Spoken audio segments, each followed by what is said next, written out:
Hello, my name is Jerry Wise, and I'm a marriage and family expert, and I'm the director of the Center for Self-Differentiation at Family Tree Counseling Associates in Carmel, Indiana, on the north side of Indianapolis.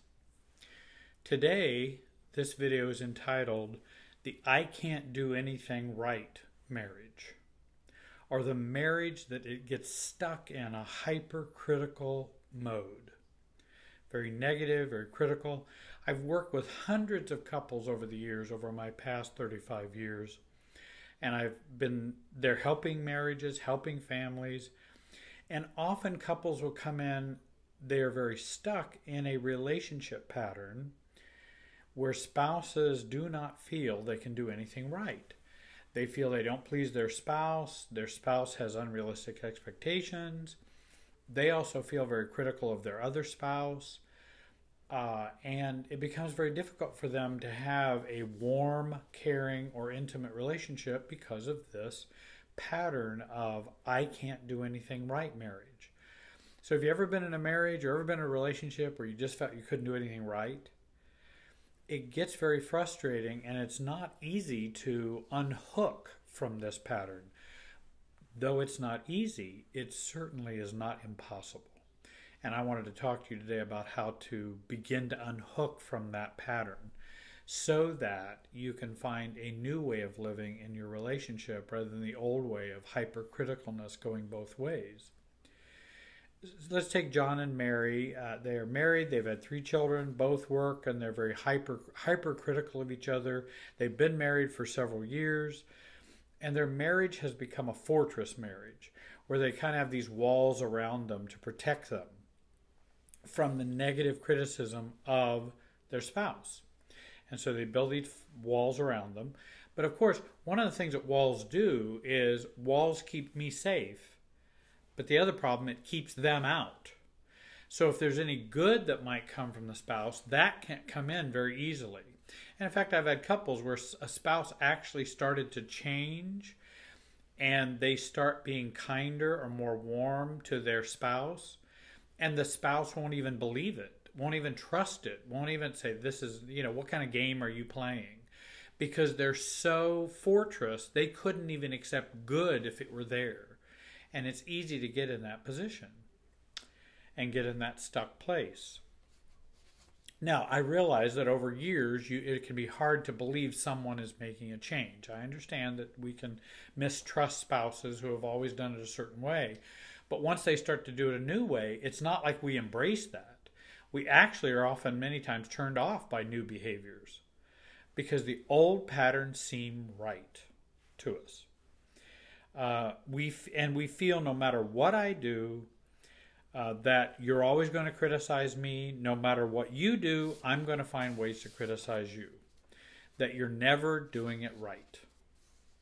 Each spouse beats down the other with all of their failings, their mistakes from the past, so that no matter what either spouse does, it never feels good enough or right enough, or positive enough, or meet the needs of either spouse. We live in houses with a banner in large print that says, I can't do anything right. And those banners should be in a lot of houses. Our marriage tends to feel very hopeless and very unchangeable. And the future does not look very positive at all because we think, how are we going to change this? How are we all of a sudden going to turn positive? How are they going to turn positive about me? We've had 15 years of going through this. How am I going to turn positive about them? Hey, Jerry, how are you going to help with that, for heaven's sakes? And it is a challenge, though not an impossible one. It can be done. We often think to ourselves, again, how can I ever think differently from my spouse? How can they ever think or perceive differently about me? With all of our history, there just seems to be no hope. And then couples get into a very hopeless mode and a hopeless dynamic, and they just feel, well, maybe the option is either separate or divorce, because we're not going to change this pattern because I don't know how we would do it. Even if I'd like to do it, I don't know how to do it, is what often spouses will feel. And so they feel, well, maybe divorce is what we should do. Then the couple comes to see me and demonstrates to me and also wants to prove to me how hopeless it is. Don't you see, Jerry, how negative she is? Don't you see, Jerry, how he is so negative? And they try to convince me how negative the other person are. And it's not like I need convincing. I believe you. You don't even have to prove it. I truly believe you. I know that this happens, and I see that it happens. But often they think I can't understand that, and they have to prove how negative. No, I know it happens. I can't do anything right in our marriage, in our home, with our kids, regarding work, with money, with sex, help around the house, cleaning, childcare, family relationships. I can't do anything right in his eyes. I can't do anything right in her eyes. So, how do we get into these marital struggles and conflicts and patterns in the first place? Marital conflicts like these begin in our family of origin. Often we have parents or caregivers that we had as children whom we could never please and always felt we were defective or unworthy or less than or imperfect. And this set us on a course to prove our worth and to find acceptance from others and to find someone who would see us as the good people we are. But instead, these unresolved issues caused us to become attracted to a partner or spouse who has a bent or a tendency towards criticalness, judgmentalness, and we also pin our happiness on them, and we would try to get us to change so that the spouse would be happy. And again, we want them to change so that I can be happy, because that's what's essential. So I got to find somebody, and the difficulty is I'm stuck inside, so my marriage has to be stuck too. If we're stuck inside, the marriage gets stuck. And that stuckness is I got to get you to doing what will make me happy so we can be happy. The problem is I've picked somebody who has a bent towards endorsing and reinforcing the things I learned growing up in my family of origin and what I feel inside about me as a person. And so these, now here's a key point. And many people want to know, well, how do you get out from these patterns? This marital conflict that I've just described, the I can't do anything right conflict pattern, is not between spouses, as it is felt or seems to be. So let me repeat this again. That the marital conflict seems as though it's between the two spouses and between your spouse and yourself. And it seems to be that way. It's actually a conflict between the family of origin within me and the family of origin within them.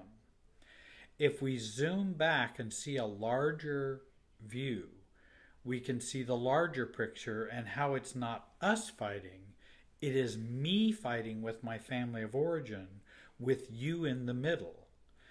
And for each spouse, this is true.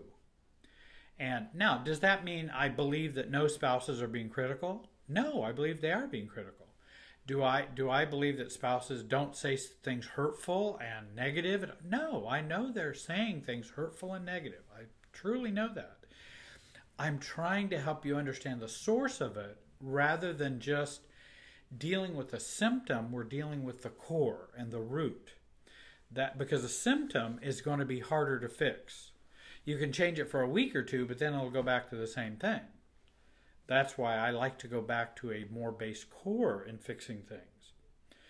And then I asked the couples a question. When was the earliest time you felt criticized and felt like you could do nothing right? Let's go back there. Let's fix that.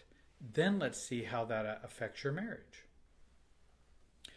This question alone can often soften the marital relationship and soften how we see our spouse and ourselves. And again, we tend to blame our spouse for our present feelings because they are so negative. I understand the spouse is being negative, but actually our feelings are systems feelings or family of origin feelings left over from long ago that are getting triggered by the spouse who's being negative. And so now we don't feel hurt to a 1 or a 2. We feel hurt and rejected to a 7 or an 8. But it's because of these other issues. And it's harder to work on that problem. Because so many times, even if we change the behavior, that still doesn't account for all the units of reactivity. It may account for those couple units that when a spouse is negative, they cause a little discomfort for you. But it doesn't account for the other 6 or 7 units that come from family of origin. So if you just fix the symptom, you're only fixing a part of the emotional reactivity. Once I start to help a couple zoom back or zoom out to look over and see the system pattern, once I help them get to a 30,000-foot view, things really begin to change. They feel less angry with their spouse. They actually feel less negative. They feel more understanding and able to forgive more easily. And this is how systems thinking helps couples recover from unhappy marriages. And then also going back to that time and doing the deep feelings work of when you felt as though you couldn't do anything right. And who was the parent? Who was the sibling? Who was the person that was a part of instilling that, embedding that into you? Once I start to help a couple get to a 30,000-foot view, this really begins to help a couple do better and progress better. So what if we, excuse me, so what can we do if we find ourselves in a I can't do anything right marriage? Remember, if we take the problem that is the problem approach, or the problem is the problem approach, often we'll end up with recycling back to the same problem. We're going to recycle back to the same place and often stay stuck. If we take a systems approach and see that the problem is not the problem, then we have a real chance for change in making things different. Again, the problem approach is the problem is my spouse who is so negative. That's the problem. Let's get them fixed and then life will be better. The problem is not the problem, is takes the problem outside the couple, them together, and zooming out and seeing where the problem has existed in the emotional system for a long time. It's just getting lived out with the couple right now. So it's the blame the spouse versus family of origin approach and focus on my internal emotional field, beliefs, feelings, and patterns that I can begin to change and transform. And again, the key is focusing on you, not on your spouse. Choose to surrender, to give up. That I can't change my wife or husband. I can't change him or her. I can't make them accept me. I can't make them not be so critical. I can't even do it through the therapist, through the coach, through the counselor, through the pastor. I can't even do it through them. What I can do is change my behavior, my paradigm, my perspective of me. That can truly change a relationship. There's a video I would recommend also for those who are caught in this pattern. It's called Love is a Hard Choice that I've done. It's on YouTube, Family Tree Counseling channel. It's Love is a Hard Choice, Stop Waiting on Feelings and Behavior Change. So you might want to take a look at that. It's a series of, it's in the series of Tucson, Arizona videos that I made when I was out there. Forgiveness is a choice as well. Just like love is a choice, forgiveness is a choice. It's not waiting until someone deserves forgiveness. Work through layers of anger, resentment, and hypercriticalness from your past up through the present. Work through that. Rather than saying, I wish my spouse would stop triggering all of these past bad feelings. That's not going to be a helpful approach. Deal with your past feelings and your past. Don't say, he needs to just stop triggering this in me. Deal with your triggers. That's what's more powerful, more beneficial, and more long-lasting in terms of a change. Self-differentiate from your family of origin and from your childhood. These issues are fueling your present marital struggles. Oftentimes, we are still trying to be heard, understood, and accepted by our family of origin, but we do it by proxy with our spouse within our marriage. Disengage from the battle and the pattern of I try and I try and I try, then fail, then I get negative feedback and negative criticism, and then failure and anger and resentment occurs. Then we repeat this. We just don't want to keep repeating those patterns. De-enmesh from your spouse, because these patterns are very enmeshment producing. They produce and are symptomatic of enmeshment. And I know you don't feel very close as a couple because of this I can't do anything right feeling. But you're too close as a couple emotionally, which is why this keeps happening. Just not in a positive or healthy way. And again, we don't feel positive in a healthy or positive way. We don't feel close in a healthy or positive way. And remember, closeness is a natural byproduct of individuation and healthy separateness. Work on reducing your own reactivity, not your spouse's reactivity. Be less hard on yourself, less hard on them. In this type of marriage pattern, we tend to overblame ourselves or overblame our spouse or go back and forth. Resist living in the past and obsessing about what has gone on before. Many ask, but what about the past and all they've done? I can't forget all that. The past enmeshes you together in an unhealthy way. Focusing on the past is an obsession with our spouse and our pain. Focusing on the past reflects our allergy to intimacy we learned growing up. And another key is the messages we get from our spouses are ones we find in ourselves. I realize we are really feeling hurt inside and judged by our spouse. But our sense of inadequacy and our sense of low self-value and our deep feelings of how defective we are prompts the messages of our spouse. We are not responsible for their behavior, and they are responsible for their behavior, but we fill the emotional field with our low self-esteem. I never do anything right. I am inadequate and I deserve criticism. I'm not really worth feeling special about, etc., etc. I hope what you'll do is give me a call or email me. I'll send you some information about me and the services that I offer.